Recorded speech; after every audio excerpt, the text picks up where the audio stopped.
चलो basic question से शुरू कर रहे हैं ना। ओके सो कुछ क्वेश्चंस बोर्ड पे लिखे हैं, इसको भी सॉल्व करना है हमें।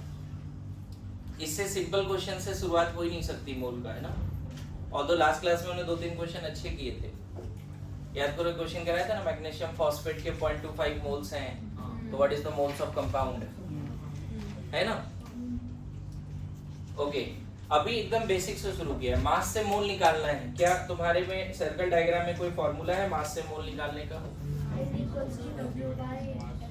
गिवन मास बाय आयरन दिया हुआ है। अगर किसी को नहीं पता तो तुम ये क्रॉस क्वेश्चन कर सकते हो कि आयरन के 1 मोल का मास बताइए सर।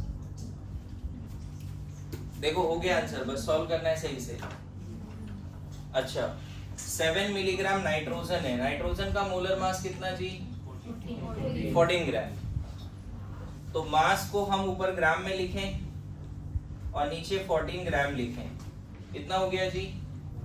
1/2 ना, इंटू 10⁻³ सॉल्व करके आना चाहिए 5 इंटू 10⁻⁻4 मोल ऑफ क्या? An atom. यहाँ पर भी ये सॉल्व करके जो आएगा 55.55, मान लेते हो 55 मोल अराउंड आ रहा है। कितना लिखते हैं? मोल ऑफ क्या? Fe atom. अरे समझ में आ रहा है? अच्छा इसमें यहाँ कुछ गलत हुआ है? 17 point something। अच्छा ये गलत कर दिया। अच्छा मेरे के दिमाग में वो कैलकुलेशन 1000/18, ठीक है सॉरी। कितना? 17.8। चलो 8 कर लेते हैं। हाँ ऑब्वियसली 1000/50 20 के आसपास है, तो 20 से थोड़ा कम नहीं। 1000/50 कितना? 20। ओके नाउ अच्छा बताओ, नाइट्रोजन एटम का मोलर मास और नाइट्राइड आयन का मोलर मास अलग होगा सेम होगा? एटम का मोलर मास और आयन का मोलर मास, इलेक्ट्रॉन का लेन देन से कोई मास में चेंज? दोनों का न्यूक्लियस सेम है, इसीलिए दोनों क्वेश्चन साथ में दिया है। यहाँ भी तुमको 7 इंटू 10⁻³ ग्राम बाई 14 ग्राम से ही डिवाइड करना है। क्यों? क्योंकि नाइट्राइड आयन का 1 मोल का मास वही होगा जो नाइट्रोजन एटम के 1 मोल का मास है। और मैंने बोला है जो एटॉमिक मास नंबर है उसके बगल में mu लगा दोगे तो 1 एटम का मास मिलेगा, और उसके बगल में ग्राम लगा दोगे तो 1 मोल एटम का मास मिलेगा। अरे ऐसा नो तो ये भी आ गया 5 इंटू 10⁻⁻4। लेकिन यहाँ देखो क्या लिखोगे? Moles of nitride ion. फर्क है ना? पक्का? अच्छा 60 ग्राम ऑफ ग्रेफाइट। ग्रेफाइट का मास मतलब कार्बन का मास कितना हो गया? 5 mole of carbon. Number of mole of carbon atoms in 60 gram of graphite, समझे? 5 मोल। वही सवाल है बच्चे, 1500 gram X equal to how many dozen? नहीं लग रहा है ना? अच्छा हीलियम एटम है। हीलियम का मोलर मास याद है क्या किसी को? फिर 4 बोल रहा है, टन में बोल दूं क्या? 4 क्या मोलर मास पूछा है क्या? तो 32 ग्राम बाई 4 ग्राम कितना? 8 मोल क्या? Helium atoms. अब देख यहाँ पे अभी तक एलिमेंट दे रहे थे, दिख रहा है? एलिमेंट दे रहे थे अभी तक, उसका एलिमेंट का मास दे रहे थे, उसी का एलिमेंट का मोल पूछ रहे थे। अभी हम यहाँ पे पहली बार कंपाउंड दिए हैं भाई। कितना? क्या बोलते हैं? 0.5 मोल ऑफ क्या?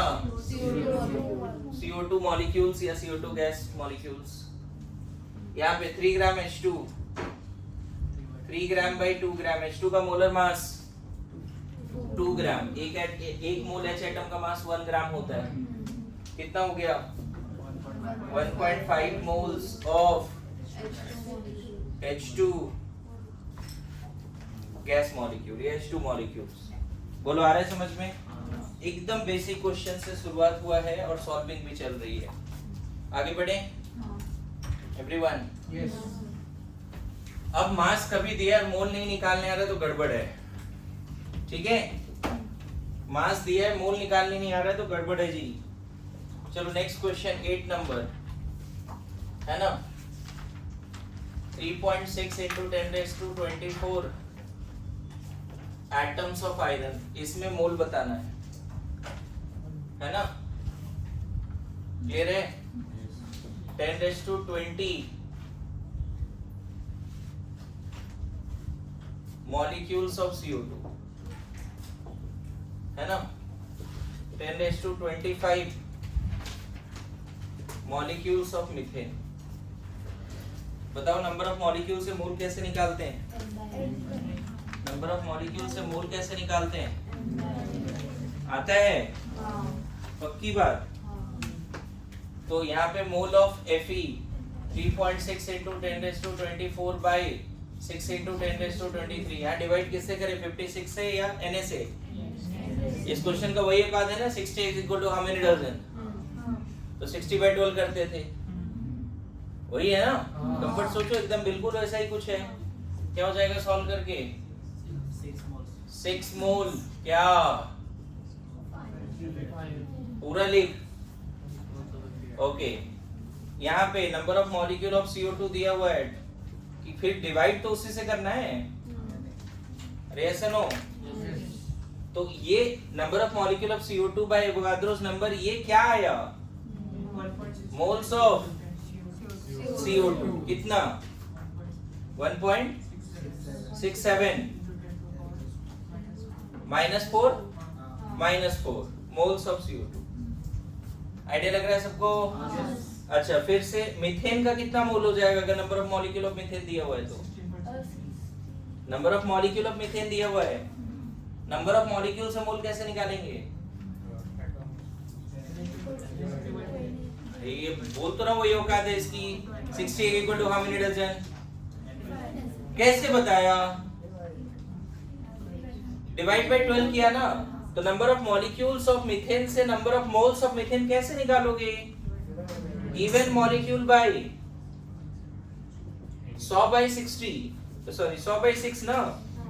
क्या मोल्स ऑफ मीथेन? अरे ऐसा नो, पता नहीं क्यों ऐसा हो रहा है यार। मैंने इतना एफर्ट लिया है फिर भी तुम लोग। मास से मोल निकालना है, मोलर मास से डिवाइड कर। जब भी मोल निकालना है डिवाइड ही करना पड़ता है, रटना इसको। मोल जब भी निकालना है तो डिवाइड करना पड़ता है। किससे? मास दिया है तो मोलर मास से, नंबर ऑफ मॉलिक्यूल दिया है एवोगाड्रो नंबर से। अच्छी बात है, किसी का मॉलिक्यूल दियो इससे डिवाइड तो बार बार हो रहा है, चाहे वो एटम हो मॉलिक्यूल हो, डिवाइड तो Na से हो रहा है। लेकिन मास में तो बार बार अलग मास से डिवाइड हो रहा था। देख, गिवन मास को कभी 12 से डिवाइड करें, कभी 4 से डिवाइड करें, कभी 44 से डिवाइड कर रहे हैं। ये तो और आसान है जी। अरे समझ रहा है? 60 equal to how many dozen? 60 mango equal to how many dozen? Divide तो हमेशा किससे करना है? क्लियर है? ऑब्जेक्ट चेंज हो रहा है लेकिन नंबर ऑफ डजन हमेशा 12 से डिवाइड करके आएगा। बोलो। लेकिन मास के केस में अलग है। जैसे उधर क्या था तो याद करो, 300 ग्राम एग्स इक्वल टू 1 डजन था। लेकिन वही 2.4 ग्राम 2.4 केजी ऑफ मैंगो 1 डजन था। याद करो, 300 ग्राम एग इक्वल टू 1 डजन था, लेकिन 2400 ग्राम ऑफ मैंगो 1 डजन था। तो मास से थोड़ा बदल जाते हैं चीजें। ऑब्जेक्ट बदलती है, मास बदलता है। ऑब्जेक्ट बदलता है तो मास बदलता है। इसीलिए जब भी मास गिवन है और मोल निकालना है तो मोलर मास से डिवाइड करना है। अरे समझ रहा है? मैं तुम्हें बता दूं, तुम लोग जितना पैनिक कर रहे हो ना, क्लास 6 के बच्चों को लेक्चर दिखाएं वो सीख जाएगा मोल। कसम से बोल रहा हूं। बोले सर आंसर तो दिया, आयरन 56 होता है, तुमको पता है 56 से डिवाइड करने। ज्यादा से ज्यादा बार वो टेबल देखेगा, मोलर मास निकालने का कोशिश करेगा, लेकिन सीख जाएगा, गारंटी है। हाँ, कम से कम जो ये तीसरा लेक्चर अटेंड कर रहे हैं उनके लिए कंफर्ट होना ही चाहिए कि हाँ सर मैं सीख गया। बोलो। हाँ, चलो question. Calculate number of electron, proton and neutron in 7 milligram of oxide, 8 milligram of oxide ions. 8 milligram oxide ion में इलेक्ट्रॉन, प्रोटॉन, न्यूट्रॉन बताना है। मैं थोड़ा देखो फास्ट हो जा रहा हूँ, लिखने का टाइम नहीं दे रहा है क्या ऐसा? लिख पाते हैं सभी? 8 मिलीग्राम ऑफ ऑक्साइड आयन। हाँ, calculate number of electron, proton and neutron in 8 milligram of oxide ion. तो इस क्वेश्चन को हाँ सॉल्व करते हैं। इस क्वेश्चन को पहले तो एक ऑक्साइड आयन के बारे में हमने कल प्रैक्टिस कराया था।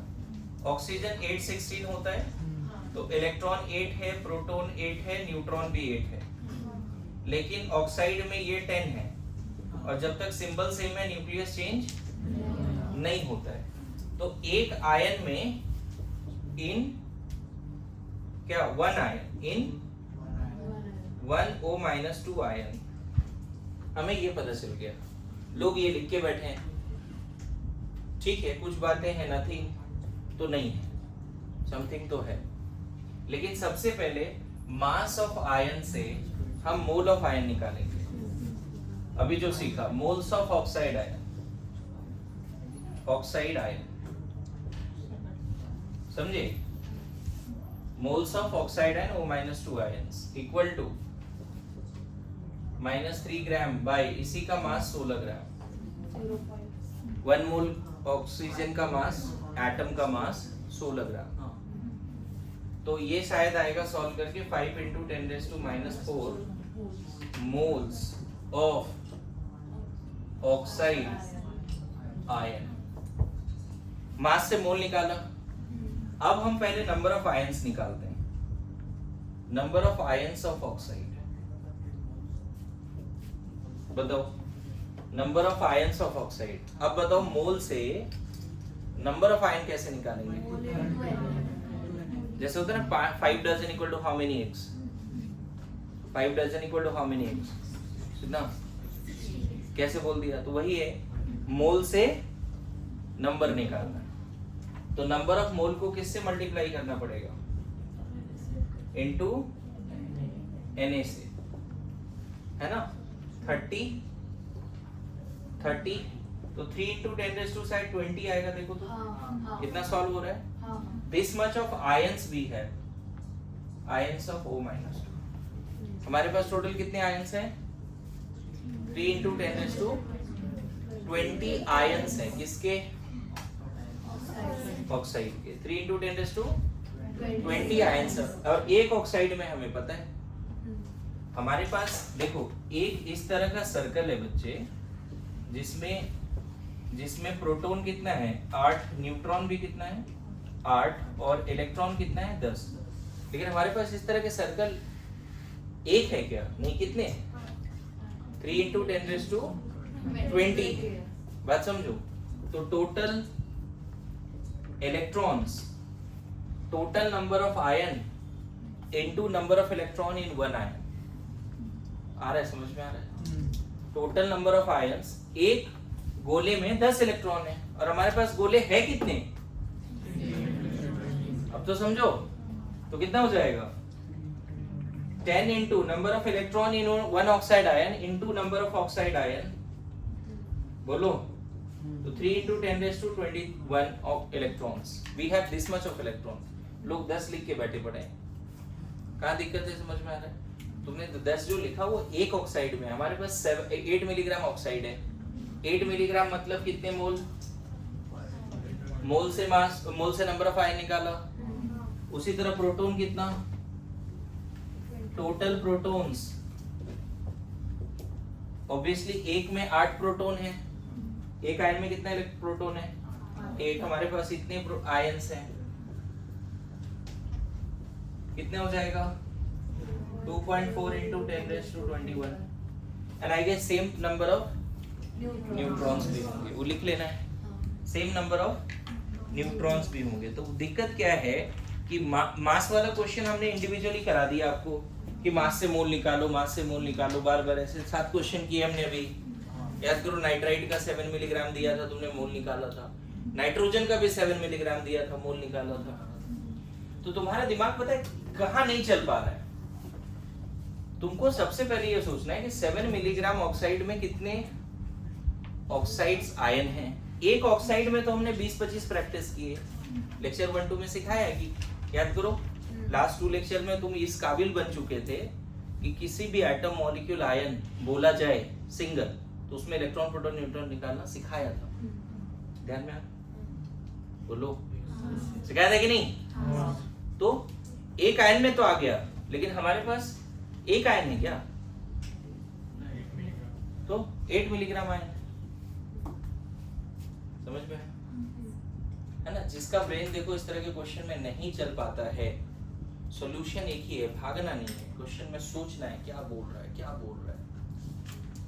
क्लियर है? नेक्स्ट क्वेश्चन दे, बोलो।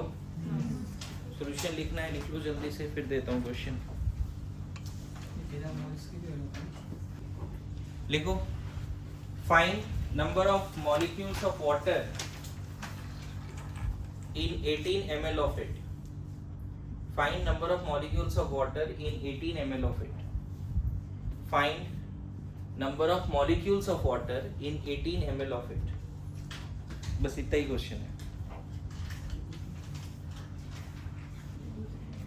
देखो क्वेश्चन इसलिए दिया क्योंकि तुम इस तरह की बातें करो कि सर एसटीपी एनटीपी तो नहीं दिया, कैसे करें नहीं करें।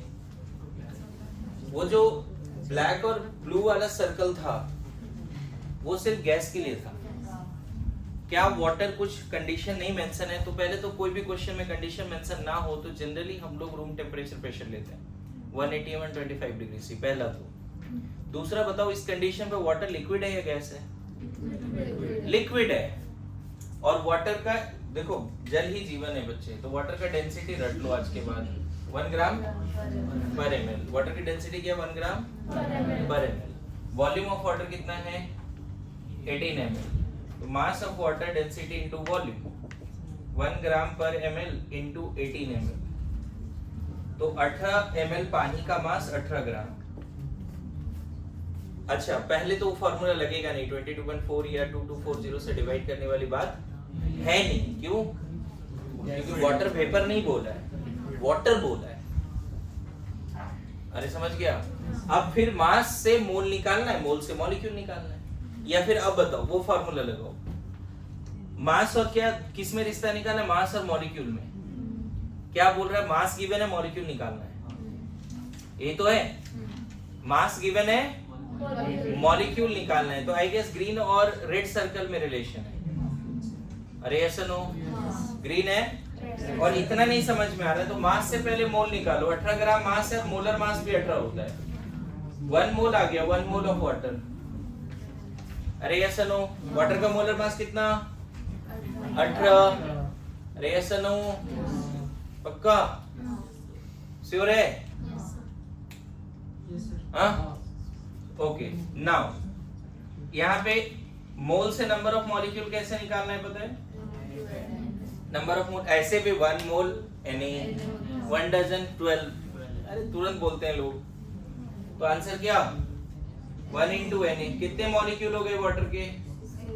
This much molecules of water. बोलो ठीक है।